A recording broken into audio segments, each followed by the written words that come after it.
መጽሐፍ ቅዱሳችንን በማቴዎስ ምዕራፍ 25 ላይ እናወጣና ለእግዚአብሔር ቃል ክብር ቆመን እናነባለን። ከቁጥር 1 እስከ ቁጥር 13 ድረስ እናነባለን።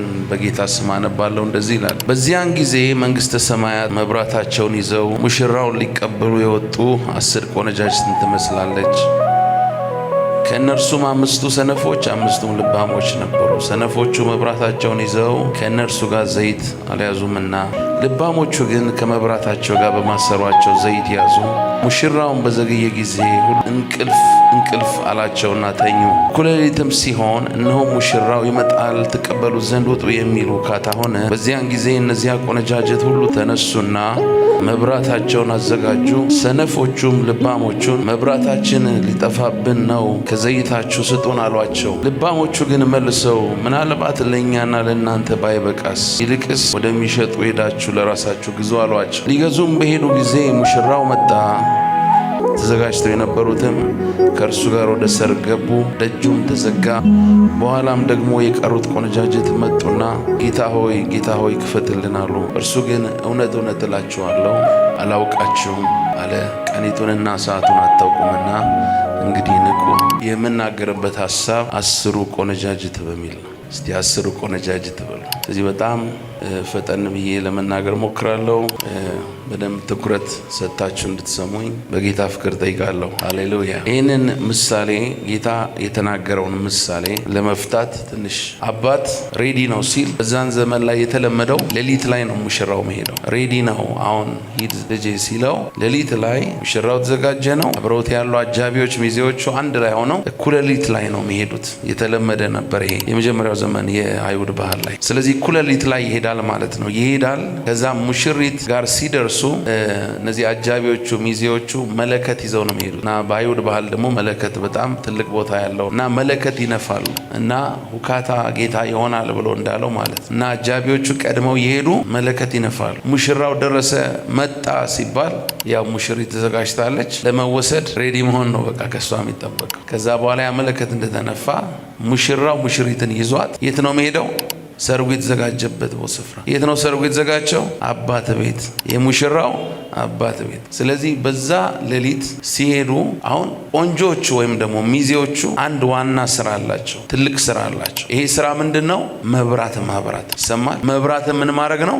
ማብራት። እና ይሄ መብራት ደግሞ ምን ይፈልጋል? በዘመናት ውስጥ ስለሆነ ስራውን የሚፈጽመው ሁሉ ጊዜ አለው። ከሰማይ በታች ለሆነ ነገር ሁሉ ምን አለው ይላል? ጊዜ አለው። ስለዚህ there is time for everything and a season for every activity under the heavens። እግዚአብሔር ስራውን የሚሰራው በጊዜ ውስጥ ነው። በጊዜ ውብ አድርጎ ሰራው። እግዚአብሔር እኛን እንኳን ፐርሰናል የሚጎበኝበት የራሱ ጊዜ አለው። ስለዚህ የጉብኝትህን ጊዜና ወቅት ካላወቅ ሚስ ታደርጋለህ። ጸሎት አይመልሰው፣ ለቅሶ አይመልሰው። ስለ ኤሳው ሲናገር በእንባ ተግቶ ቢፈልገው እንኳን ሊያገኘው አልቻለም።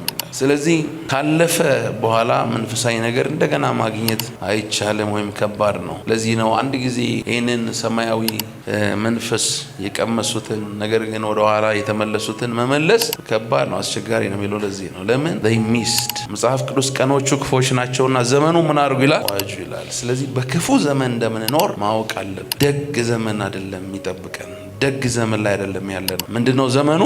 ክፉ ነው። ስለዚህ በክፉ ዘመን ላይ ነቅተን ምን ማድረግ እንዳለብን ማወቅ አለብን። ዛሬ ድምጹን ብትሰሙ ልባችሁን እልከኛ የክርስቶስ ሕይወት ምሳሌ ነው። የዓለም ብርሃን ነው ኢየሱስ። የሚከተለኝ የሕይወት ብርሃን ይሆንለታል እንጂ ወደ ጨለማ አይመጣም ብሎ እንዳለው ማለት ነው። ስለዚህ ትጋት ይጠይቃል በመንፈስ ቅዱስ ለመሞላት። መጽሐፍ ቅዱስ ቃሉን የሚሰማ የማያደርገውን ቢኖር የተፈጥሮ ፊቱን በመስታወት የሚያይ ሰው ይመስላል ይላል ያዕቆብ ምዕራፍ 1:23 ላይ። ራሱን አይቶ ይሄዳል፣ ወዲያውም እንደምን እንደሆነ ይረሳል። ሰው መስታወት ላይ የታችሁ ታስቡታላችሁ፣ መልካችሁን አታስቡትም አይደል? ስንወጣ እንረሳዋለን አይደለም? ሰው እግዚአብሔርን ቃል የማያደርገው እንደዚህ ነው ይላል። ሰምቶ ይረሳዋል። ስለዚህ በህይወቱ ላይ ኢምፓክት አያመጣም። ነገር ግን ይላል ቁጥር 22 ላይ ቃሉን የምታደርጉ እንጂ ራሳችሁን እያሰታችሁ የምትሰሙ ብቻ አትሁኑ። በውስጣችሁ የተከለውን ቃል በየዋህነት ተቀበሉ፣ ነፍሳችሁን ማዳን የሚችለውን ይላል። ስለዚህ ዝግጅት፣ ተግቶ መዘጋጀት፣ ስንፍናን ማስወገድ፣ ስንፍናን ወግድልኝ ማለት ይጠይቃል።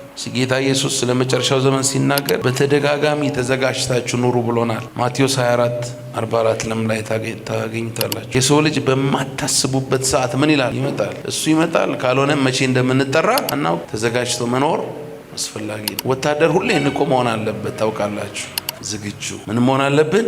የተዘጋጀ ብርሃናችን የበራ አሜን። በመንፈስ ቅዱስ የተሞላን መንፈስ ይምላባችሁ እንጂ በወይን ጠጅ አትስከሩ። ስለዚህ ሁል ጊዜ በመንፈስ ቅዱስ ለመሞላት ምን ማድረግ አለብን? መጸለይ። ምን ማድረግ አለብን? መጸለይ። ቃሉን መመገብ፣ ቃሉን ሜዲቴት ማድረግ፣ እግዚአብሔር ጋር ሁል ጊዜ ኮኔክትድ መሆን ይጠይቃል። ስለዚህ ሰነፎች ነበሩ። ሰነፎች ስፐርጀን ስለ ትጋት ሲናገር ጠንክሮ መስራት ማለት ዋናና ሁሉንም ነገር የሚሸፍን ነገር ሊሆን ይችላል። ነገር ግን የእግዚአብሔርን አገልግሎት ስናገለግል ጠንክሮ መስራት ብቻ ሳይሆን በሸክም ትኩረት ሰጥቶ በጋለ ልብ መስራትን ይጠይቃል አለ። ልባችን በእሳት መንደድ አለበት አለ። The heart must be on fire. በእሳት የነደደ መሆን አለበት።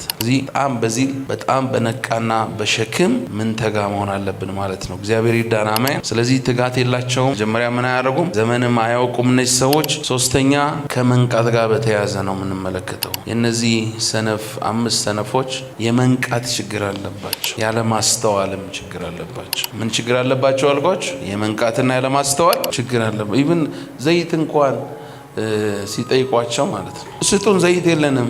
አየህ፣ መንፈስ ቅዱስ የምትሞላበት ዘመን አለ። ደግሞ ፈልገንም እግዚአብሔር አይሆንም። ይሄን አያርግብን። አሜን። ስለዚህ ያለ ማስተዋል ችግር አለባቸው። እነዛን ጎበዞቹን እንኳን ተፈታትኗቸዋል አይደል? እንቅልፍ ምን አለባቸው ይላል? ወደቀባቸው ይላል። ግን መብራታቸውን እንደያዙ ዘይታቸውን እንደያዙ ነበርና ዝግጆች ስለነበሩ ዘመን አላለፋቸው። እግዚአብሔር ይርዳን። አሜን። ስለዚህ ምን ማድረግ አለብን? መንቃት። የእውነት ክርስትና መኖር አለብን። አሜን። የምር ኢየሱስን የምር አሜን በማስተዋል ለመመላለስ አለብን። አቁም፣ ውጪ፣ ውጣ፣ እንውጣ። እግዚአብሔር ከሌለበት ምልልስ እንውጣ። በኋላ መንገድ በር እንዳይዘጋብን። በር ከተዘጋ አይከፈትም። የቤተ ክርስቲያን ምሳሌ ከሆነ በጣም ያስፈራኛል። ግማሹ ማለት ነው አይደል? አምስቱ ከንጥቀት እንዳንቀር እግዚአብሔር ይጠብቃል። ስለዚህ በጣም ያስፈራል።